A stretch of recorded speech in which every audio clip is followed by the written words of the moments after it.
There's always a moment when an animal's distress calls out, and you feel the pull to help, to save them, no matter the cost. When they call, you know there's no turning back. Every second counts.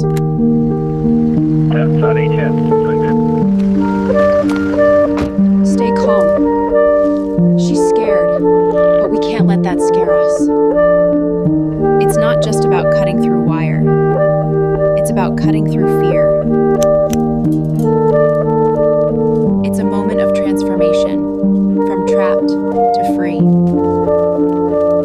It's why we do this. She may not understand, but she knows she's free. And that's enough. Some rescues are small, some big, but all of them leave an imprint on the soul. Every life saved, every animal